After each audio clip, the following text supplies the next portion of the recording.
So, hi everyone. Katatapos ko nga lang pala magtrabaho. Ano na dito sa amin, mag-alas 2 AM na. 1:36 na pala siya. So, ganito ang buhay abroad. So, gusto ko lang magpasalamat sa inyo.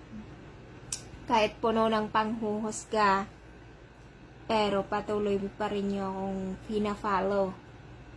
So, gusto kong magpasalamat dahil naabot ko na yung rank 1. Naka 100k followers na ako o higit pa. So, thank you sa inyo kahit na palagi nyo akong hinuhusgahan. Pina-follow nyo pa rin ako. Pasensya na, medyo durant yung kilikili ko. At based naman doon sa pinoproblema nyo na anak ko. Guys, hindi nyo buhay yun.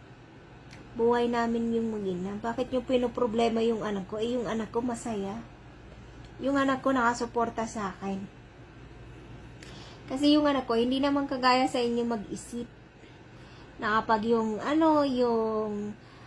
nanay nagpupos ng mga sexy ng kung ano, mga husga. Hindi siya ganon. Nakasuporta yung kaya wag niyong problemahin. Hindi ako nahiya. Ba't ako mahiya? Sabi niya nga sa akin, wag mo silang isipin. Alam mo guys, yung nakakahiya, ikakahiya ka lang ng anak mo kung pinalaki mo silang maikli ay yung pag-unawa, ang pag-iisip, yung pinalaki mo sila na, ay, yung babae na yan, nakasuot ng sexy, kailangan husgahan mo ha. Ganyan. Ganyan yung pagpalaki nyo, kaya yung anak nyo, ganyan din kakitid yung pag-iisip. Kaso yung anak ko, hindi ganun eh. Malawak isipan yun. Yung pag-iisip nun, parang lumaki siya sa ibang bansa.